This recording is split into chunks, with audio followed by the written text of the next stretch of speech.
Rick? Does it feel weird seeing Texas on the schedule at this point? Are you kind of over that after last year? No, I think the fact is that, I said going out there last year that with the announcement they were coming into the SEC, and certainly that's great for our league. I think it's great for the University of Texas, and that was 7 years removed. And I said it a year ago, I got great fond memories of the University of Texas and my time there, and just incredible people. It's a great university and great athletic department, great leadership, but I've got so many, I've got a job to do. Rodney will do his job, I can guarantee that, and it's a game. We got to play, and the fact is they'll be in this league from here on out, and so it's time.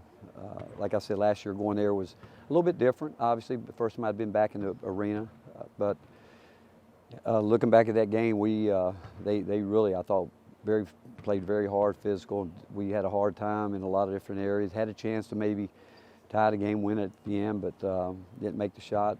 And we expect a hard game again today because I know how those guys are going to have them ready to play. What impresses you about Texas?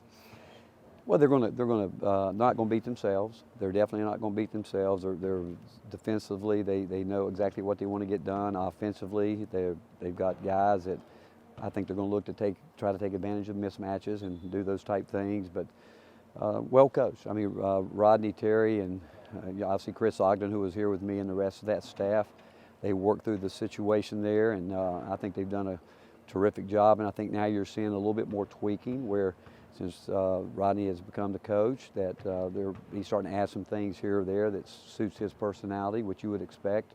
He's experienced. He did a great job at Fresno State, great job at UTEP. The fact he went back to Texas, both he and Chris Ogden left head coaching positions, I think shows you their respect for that university and how they feel about it, and they really have done a terrific job in what it could have been a really tough situation, which it was a tough situation, but the way they handled and got the players through it, because I know what they did. They put the players first the way they should have, and those guys have continued to play really hard. Coach, how did they challenge you in the backcourt? Is this one of the more gifted offensive backcourts? They again, certainly, their guards are explosive, can get going quick, get downhill, can score at different levels on you, and they're playing. They're going to be aggressive, and they will definitely will put stress on your defense. Talked about it the other night, Santi going from a guy that everybody attacked as a freshman to now being a real good defender. Just what specific areas has he gotten so much better at?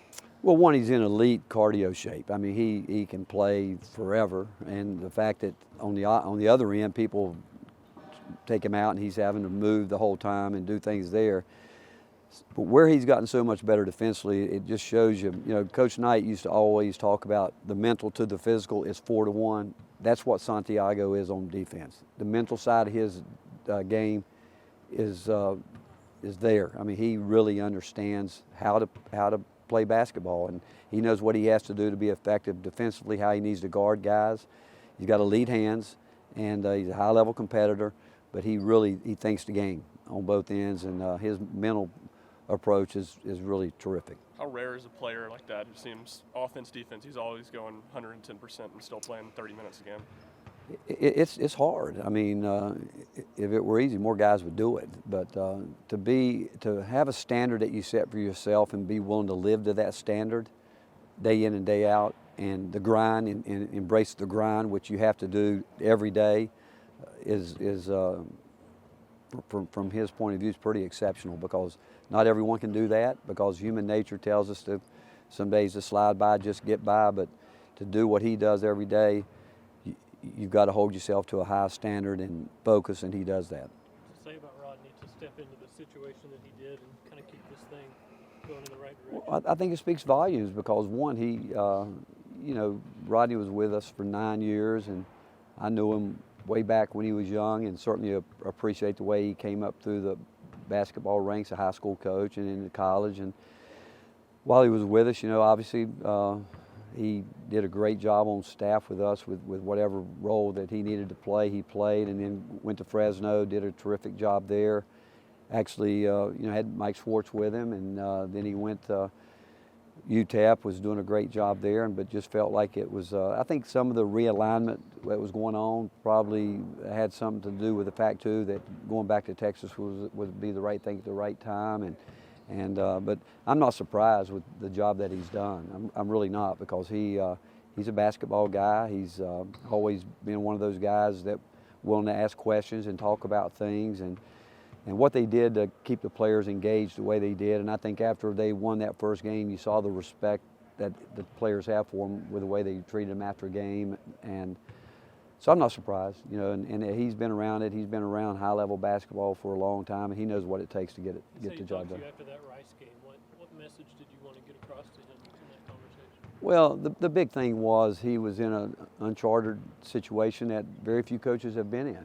And first thing I said, hey, you know what you're doing, be yourself, but you know, until the situation is resolved, you're going to have to go about it in a little bit different way, and just make sure you're thinking most of all about the players, because the staff's going to be fine. I said, and once the situation is resolved, now it's going to shift into another level that you're going to have to go to, and that's where you're going to have to really be comfortable with the team and what you want to do, and that's where you got to be willing to make the changes you need to make.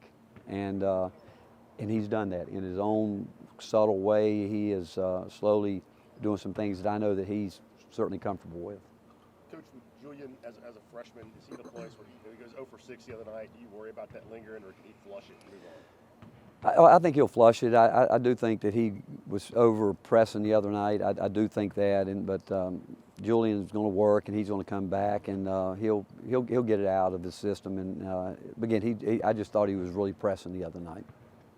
Going back to that game last year, what did you guys kind of learn from that? You know, that last year's team. I mean, that was kind of a turning point for you guys.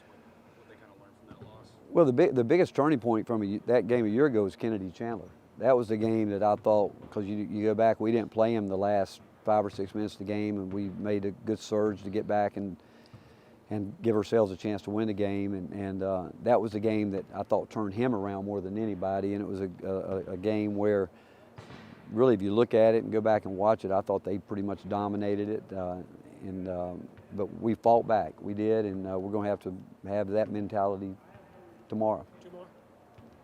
Coach, is Tobey almost to the point where he's forcing you to find a way to give him minutes?